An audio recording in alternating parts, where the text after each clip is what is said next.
morning there, Master Trooper Casey Wallace. How are you this morning? Good morning, Jack. Doing fine. Just trying to get some information out, some real-time information out. So we appreciate y'all Uh, covering whatever y'all can. Okay, all right. You have the mic, sir. You have our audience over here, so This go is for it. Master Trooper Casey Wallace, Louisiana State Police Public Affairs here in Alexandria. Looks like, statewide, we're getting a lot of coverage this morning. So we are monitoring everything as close as we can. Just got off the phone with our desk sergeant, which is going to be Tim Ledette this morning, Junior, and then also Captain Chris Wright, which will be his first ice storm as the commander of Troop E. Talked to them this morning, and the thing that they wanted to emphasize. One, we had a really good afternoon, I would say. It's don't say 24 hours yet because it's only been about, 12 hours now. We've been dealing with some weather conditions. So over the past 12 hours, we have had a really, would say, I guess, dodge the bullet. Because Mhm. we've had some really good success on our roadway. People are really adhering to the warnings. So we haven't had a lot of right now, a Mhm. lot of crashes or signal 18s, what we call them, with people being broke down. So we've had a really good success rate over the last 12 hours with people listening to the warnings, getting out ahead of this stuff. So to say this, so DOTD has been monitoring our elevated roadways the last 24 hours. And what they've seen is that they're really having, I would say, some concerns with people that are trying to go to work this morning and over Right. last night with our on and off ramps. So our Right. on and off ramps also will be elevated in some of those areas. So they're finding that, the accumulation is causing a little bit of problems on our on and off ramps. So if we could just be mindful of that, if you have to go somewhere today, if you don't have to, that would be great. If you could just hang out at the house, drink you some coffee, enjoy your day off with your kids, whatever that's going to be today. But if you do have to get out and about today, really, have a big emphasis on our on and off ramps to I-49, our on and off ramps to the expressway, any kind of roadways that are elevated at this point.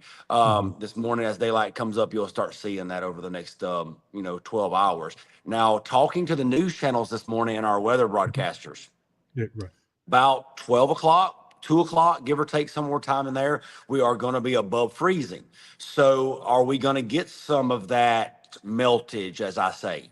Mhm. And then are we going to get a refreeze tonight? So that's something that we really got to be careful of when we start traveling today. Is are we going to get some of that water accumulation and then it refreezes tonight? Because it looks like tonight may be in the teens. Yeah. So that stuff will freeze back up. So we find that a lot of people end up crashing when they're, classic, everything looks great, everything looks great. Then all of a sudden there was a shadow all day and you didn't notice that it refroze, and then here we go.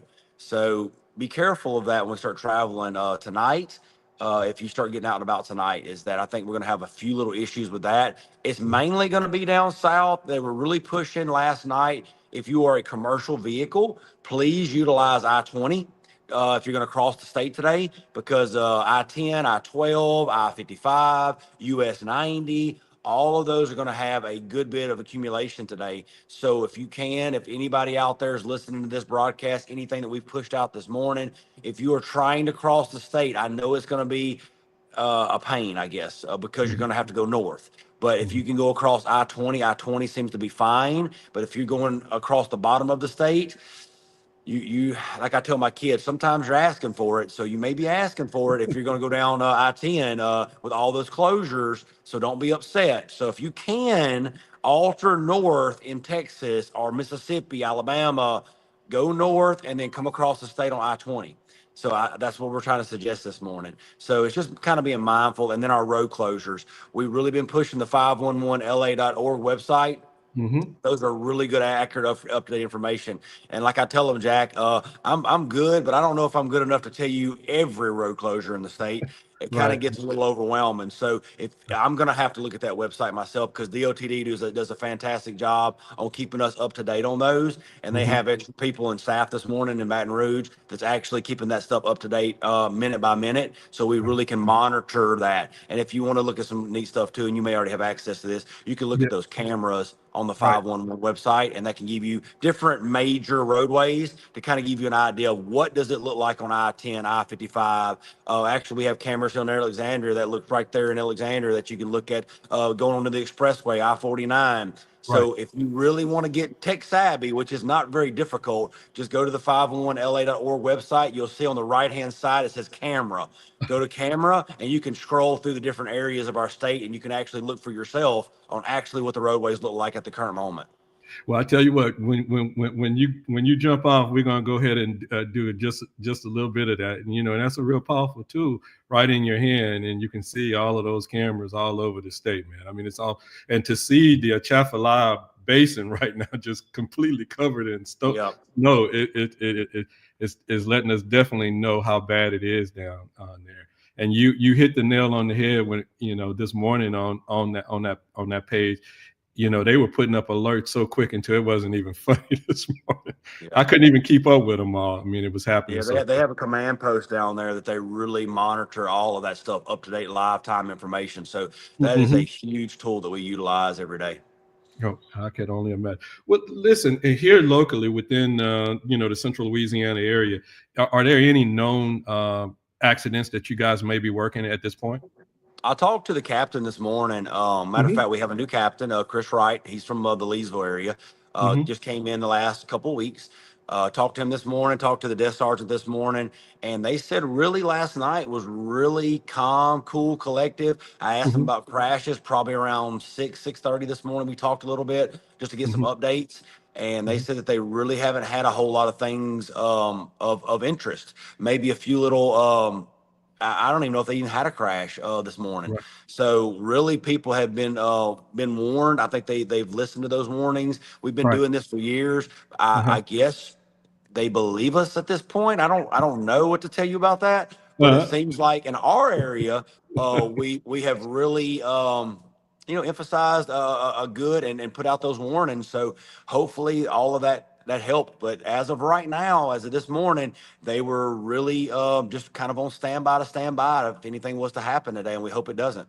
Yeah, I tell you, just the weather post that we put, and we don't get into the weather business, but it was such a, looking at those maps and all that kind of stuff, it was just really, really bad. So we passed that information on, and just to look at the reach on each time we put up one of those posts, the reach on it was just ungodly wide, you know what I mean? And so to me, what that was saying is, just if the little work that we were doing, was resonating so far with people, that mean that, people were really taking heed of what was going on. So hopefully that's translating into people staying at home right now if they don't have to go somewhere.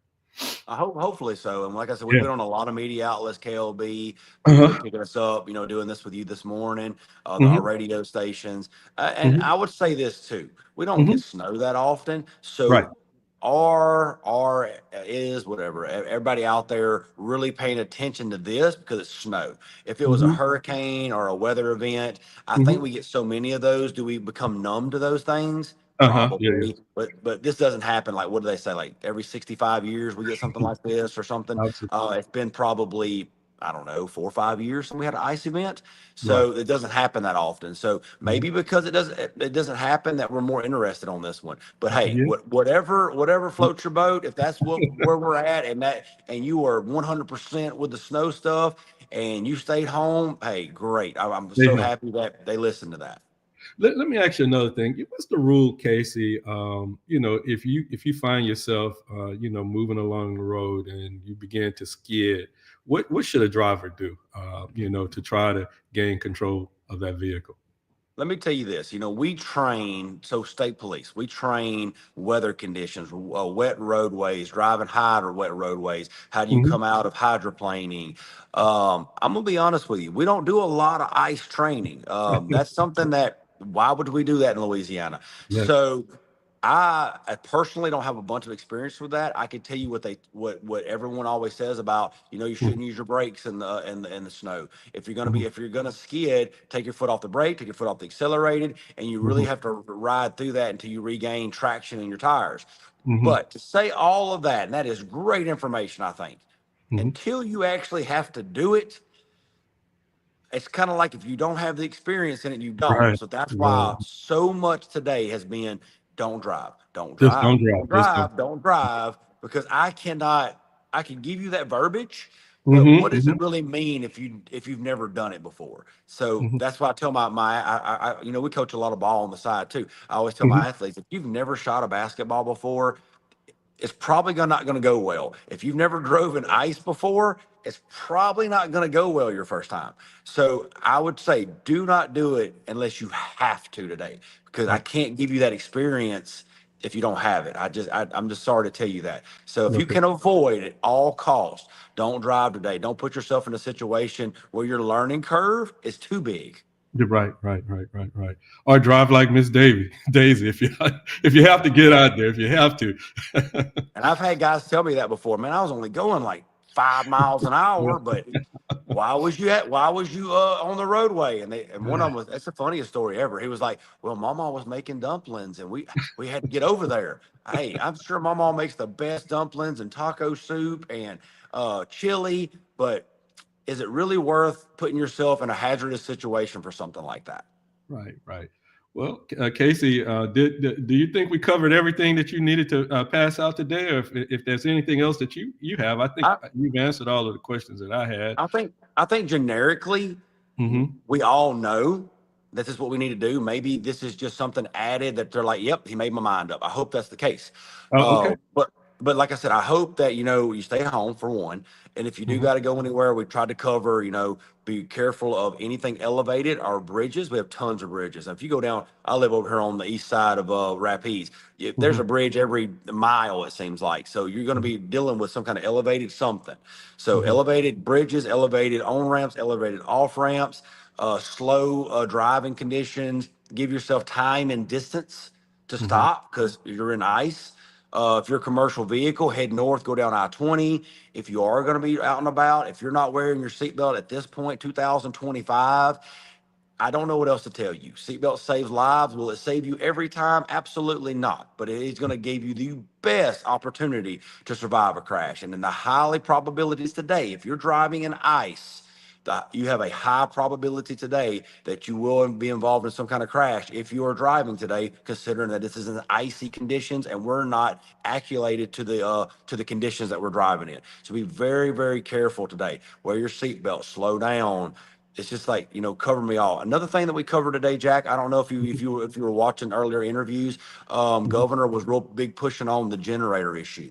If your Oh, yeah. electricity goes out today, Hmm. and I know, especially during the hurricanes, the last hurricanes that we've had, and I don't Hmm. have the statistics on this, but what I can remember from last time is that I almost think we had just as many generator deaths than we did in the hurricane and the ice storm last time because of the carbon dioxide poisoning. People are putting those generators in a closed air space like their carports, a shop, because they don't want to get the generator wet. They want easy access to it. They don't want to put it out in the Hmm. weather conditions.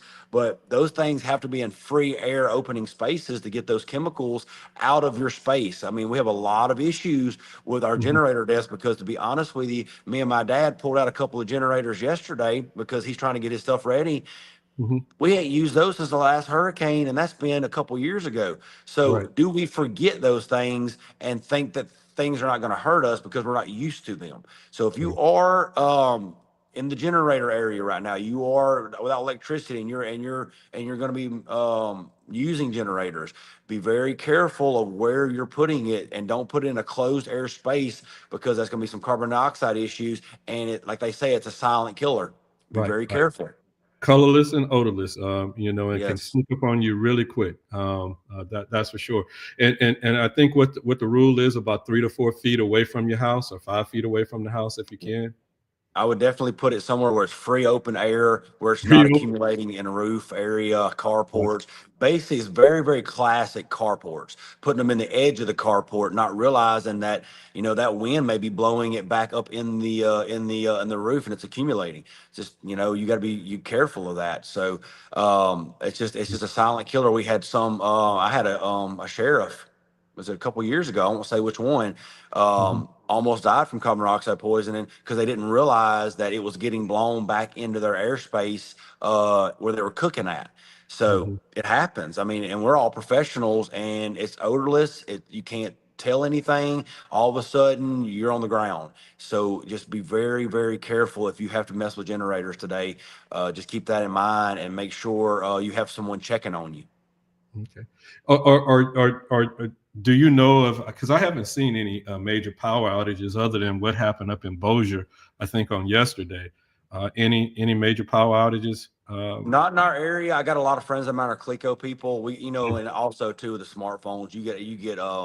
Right. I'll get messages on my phone for different companies and different camps or something that I have that you'll Hmm. get. Hey, you have power outage. So they're pretty good about sending out apps and stuff. I haven't Hmm. received any this morning on my personal one. And when I Hmm. talked to the troop this morning, I don't know of any power outages in our area of significant to mention right now. Wow, wow, wow, wow.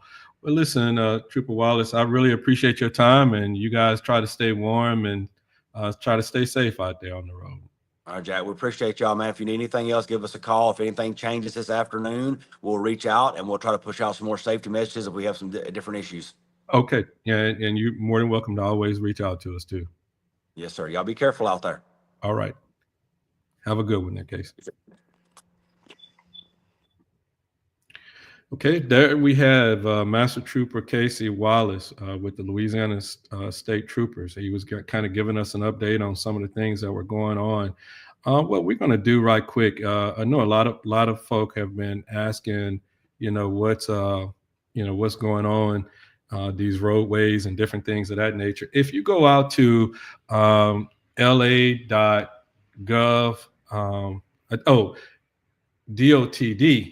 DOTD.la.gov. That's DOTD.la.gov. And it'll take you to their main webpage. And from their main webpage, you can look at the cameras around the state. And so what we're going to do right quick is, take a look at some of the cameras that are right around here in Alexandria. No, we are not getting ready to get out there and go get in this mess. All I can tell you is from where I'm at right here, I can hear cars passing by and people are moving way too fast. It seems like they're moving just as fast as they normally would on a normal day. And when they get to a couple of the lights, you can just hear the cars just kind of squeaking. So if anything when you guys are out there and if you have to get out there and move around, make sure you move slowly. But when you see all of the ice that are on some of the bridges around here, you'll understand what we're talking about. So let's take a look at it right quick. So here, we're going to move over into, I think I was already being nosy going on what was going on down in South Louisiana. And so let's take a look at here in the Alexandria area. And as you guys can see, there are cameras all around. So like if we go down south on I-49 and MacArthur Drive, you can see the camera there, those cameras. You can see the ice that's on these elevated portions of the bridge and different things of that nature. We can take a look at the cameras that are right here at Lee Street and Horseshoe Drive. And you can take a look and see the snow that's out there on MacArthur Drive. You can take a look and see the cameras. It look like these must be down, but we can take a look at these guys. And this is at I-49 and 165. This is on the north side. And as you can see, those elevated portions are just completely covered. So this is the reason why, if you have to go somewhere, probably those on-ramps and all that kind of stuff are all blocked off and different things of that nature. But you can quickly see what's actually going on in some of those areas. If we go out here to, there was another one that's really interesting, and it's the one that takes us into the area at MacArthur Drive, and I think it's this one. Yep, right here, this guy. And this is right here on the surface. This is Monroe Street 71, LA 28 going on Highway 28 West. And you can actually see, the snowfall over there in that area. So UrbanCast is not getting ready to get out there and go take any manual pictures. So what I would encourage you guys to do right now, if you just want to check and see if the roadways are clear, you can get to it on your phone or you can get to it on a PC. It's easier on the PC here, but basically what you do is go out to dotd.la.gov, and it's going to take you to the Department of Transportation's website. From the Department of Transportation's website, what you do is look for cameras. Oh, and let's go take a look at like the Atchafalaya Basin right quick, so you guys can see how much snow is going on down there as well. Hold on one second. Let me get back to it.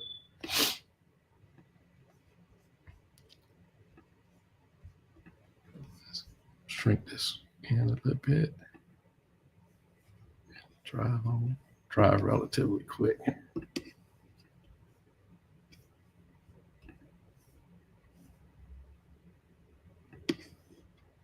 My fingers are cold. Take a look at Opelousas, and you can see the snow accumulation right there in there.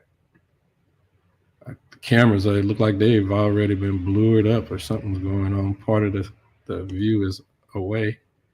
And we can also take a look at what's going on going across that Atchafalaya Basin right quick. So you guys can see now these are some portions. Some of the cameras are down. Yeah.